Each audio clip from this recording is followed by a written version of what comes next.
आपका कहना है कि मृत्यु आपके मठ में प्रवेश नहीं कर सकती? क्या आपकी दीवारें या किवाड़ मृत्यु को रोक सकते हैं? मृत्यु को तो कोई नहीं रोक सकता मेरे बच्चे। यदि मृत्यु को कोई नहीं रोक सकता, तो उसे डरने का कारण क्या? जीवन से मोह ही भय का कारण है। जहाँ मोह नहीं, वहाँ भय नहीं।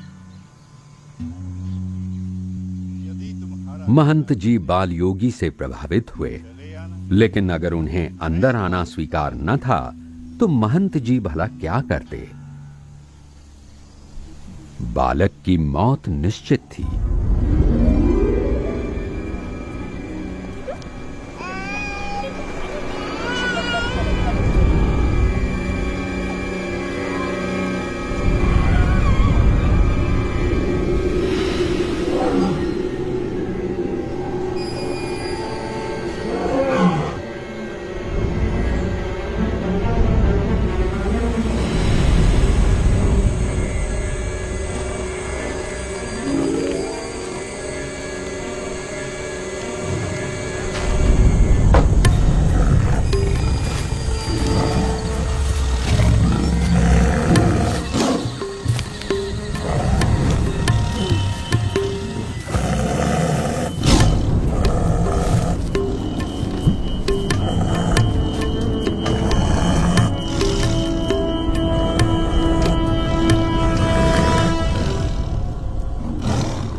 भय नहीं, सिर्फ प्रेम ही नीलकंठ का एकमात्र प्रतिभाव था।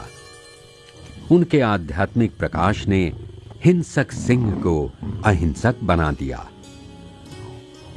नीलकंठ भीतर से शांत थे, इसलिए बाहर भी उनके आसपास शांति व्याप्त हो जाती थी।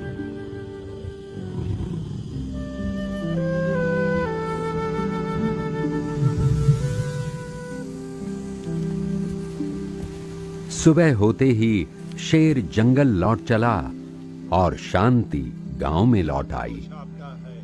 ग्रामवासियों ने नीलकंठ को श्रीपुर में ही रहने के लिए प्रार्थना की। नीलकंठ ने समझाया कि रोजाना जिंदगी के छोटे मोटे डर हों या मौत का डर, उससे मुक्त होने के लिए आत्मशक्ति की जरूरत है।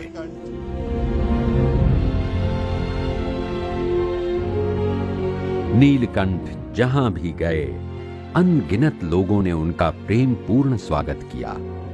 ये भारत के वो लोग हैं जो विश्व की सबसे ज्यादा विविधताओं से सभर हैं, जहां मानव अभिलाषा की हर तरह की अभिव्यक्ति है और हर तरह की जीवन शैली है।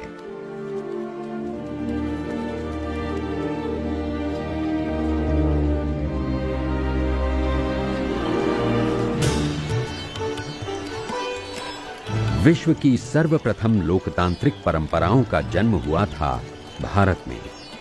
इसका मूल है पवित्र वेदों में, जो सिखाते हैं कि सभी लोग मिलजुल कर जी सकते हैं। अनेकता में भी एकता हो सकती है।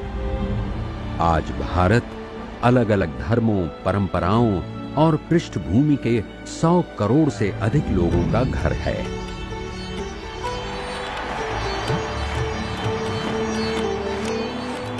यही एकमात्र ऐसा देश है जहां 18 विभिन्न भाषाओं को जन्म मिला है, जिनके अलग अलग मूलाक्षर हैं और 1600 से भी ज्यादा बोलियां बोली जाती हैं।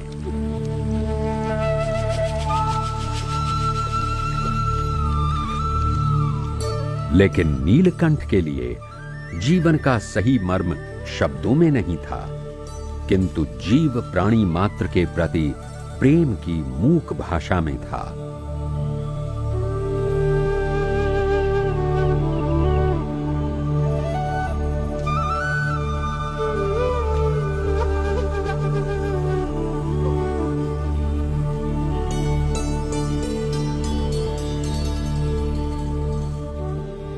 नवंबर 1792 में नीलकंठ हिमालय में बद्रीनाथ पहुंचे।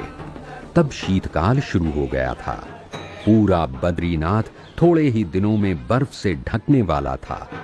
पूरा गांव नीचे गर्म स्थानों की ओर उतरने की तैयारी कर रहा था। नीचे चले जाना चाहिए। मंदिर के पुजारी ने बाल योगी नीलकंठ को अपने साथ चलने की विनती की, लेकिन नीलकंठ का लक्ष्य हिमालय में योग साधना और ध्यान करना था। पुजारी ने उन्हें चेतावनी देते हुए कहा कि पृथ्वी पर कोई भी स्थान मानव जीवन के लिए इतना कठिन नहीं जितना दिसंबर में हिमालय।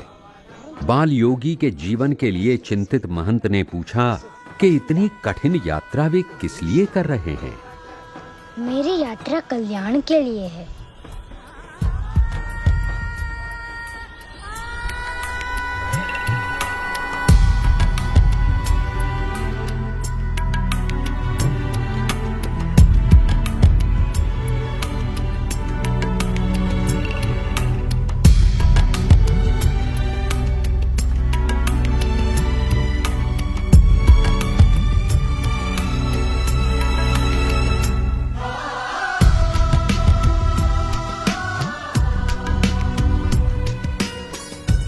अकेले ही नीलकंठ ने पृथ्वी की कठोरतम जगह में सबसे घातक मौसम में प्रवेश किया।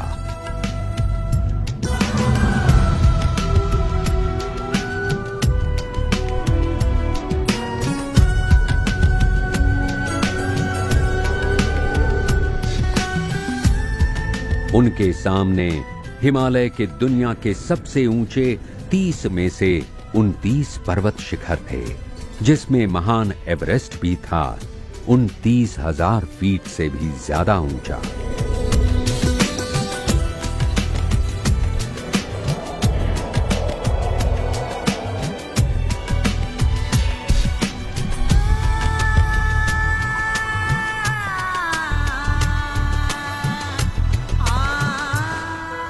शून्य के नीचे 40 डिग्री तापमान में जब 100 किलोमीटर प्रति घंटे की तेज रफ्तार से कातिल हवाएं फुंकार रही हों, तब 20 मिनट भी खुले में रहना मौत का निमंत्रण है। किंतु नीलकंठ नंगे पांव खुले शरीर कैसे जीवित बच गए, ये आज तक एक रहस्य बना हुआ है। भयानक बर्फीली घाटियों को पार करके नीलकंठ ने दर्शन किए पवित्र शिखर कैलाश के।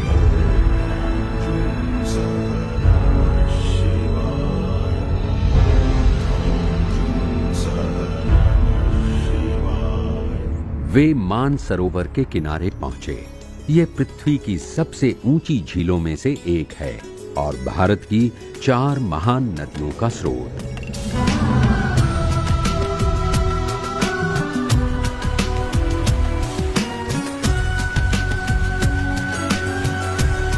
नेपाल के अन्नपूर्णा क्षेत्र में नीलकंठ पृथ्वी की सबसे गहरी घाटी से गुजरे।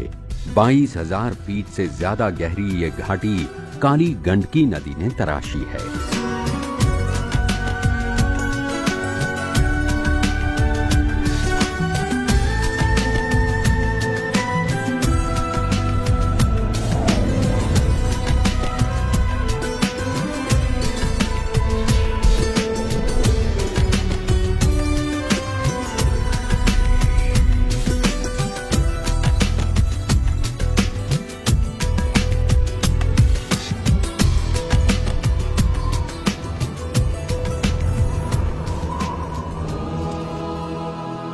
पर्वतों की ऊंचाइयों में नीलकंठ मुक्तिनाथ पहुंचे।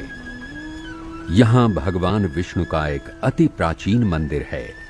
इसके चारों ओर भगवान के 108 नाम के प्रतीक स्वरूप 108 पवित्र जल धाराएं बह रही हैं।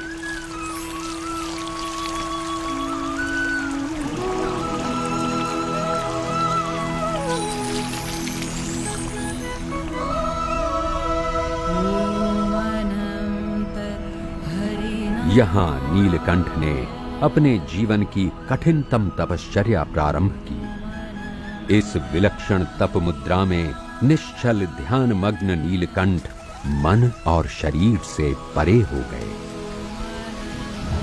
समय के साथ ऐसी आध्यात्मिक साधनाएं उनके जीवन का प्रमुख अंग बनी रही। आज मैं आसाम में हिमालय में 4 वर्ष बिताने के बाद नीलकंठ पूर्व भारत की ओर चल पड़े। उनके वचनों को सुनने शहरों में लोगों की भीड़ उमड़ पड़ती थी। धर्म स्थानों में जाकर नीलकंठ लोगों को अंधविश्वास और अंधश्रद्धा से मुक्त करके उनमें सच्ची भगवत श्रद्धा सुदृढ़ कराते रहे।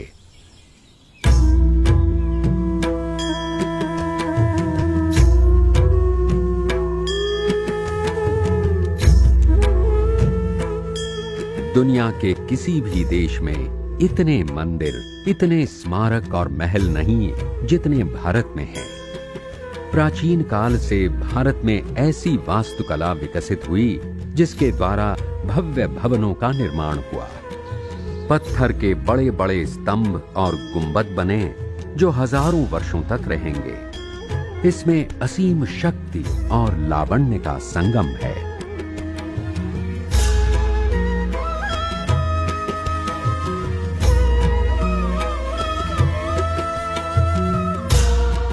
मनोरम कलाकृतियां जिनकी रचना प्राचीन भारत की मूर्तिकला ग्रंथों के अनुसार हुई है, जिन्हें युगों से अनगिनत शिल्पकारों ने हाथों से तराशा है।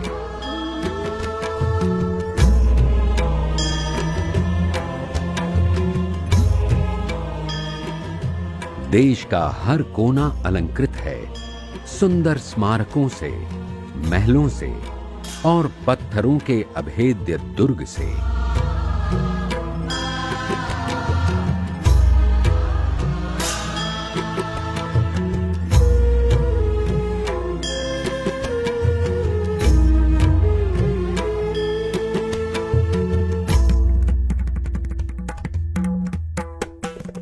यहां कई श्रद्धा स्थान हैं। भारत मंदिरों, गिरिजाघरों, मस्जिदों और शिवालयों का एक पुष्प गुच्छ है। युगों से कला की विभिन्न परंपराएं यहां फली फूली। सुंदरता की ऐसी पच्चीकारी जो शायद और कहीं नहीं देखी जा सकती। 13वीं सदी में बना हुआ खजुराहो का मंदिर हजारों शिल्पों, अभिकल्पों, आकृतियों का एक अद्भुत संयोजन है। ताजमहल, जिसे दुनिया का एक आश्चर्य कहा जाता है और जो दुनिया भर में सबसे सुंदर परिमाण में बना स्मारक है। सांची का स्तूप, गौतम बुद्ध के सम्मान में इसे 2000 वर्ष पहले बनाया गया था।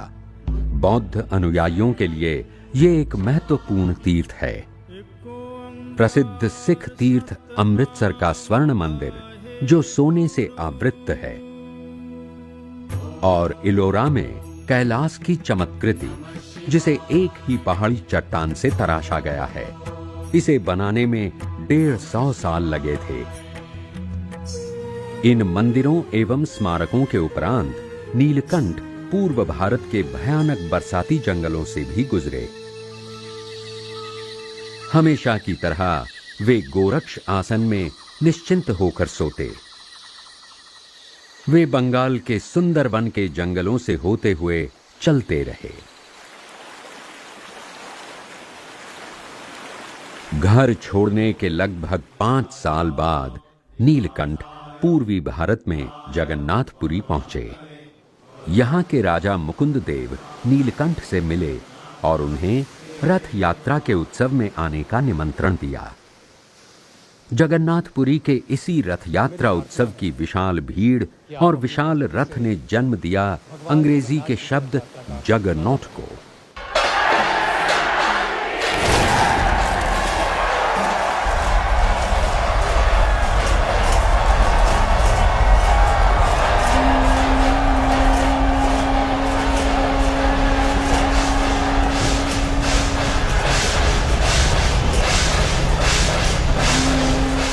पच्चीस 100 वर्ष पुराने इस उत्सव का दर्शन करने भारत के कोने कोने से कोई 10 लाख यात्री आते हैं।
भारत में उत्सव आध्यात्मिक आनंद की अभिव्यक्ति है, जो कभी संस्कृत मंत्रोच्चार से व्यक्त की जाती है।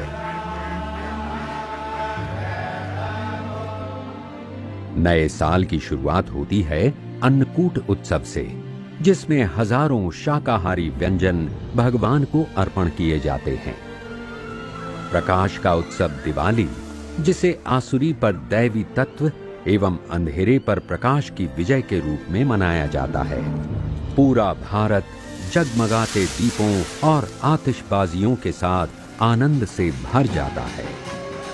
और ये रंगों का त्योहार होली, चरम आनंद और हर्षोल्लास का अवसर।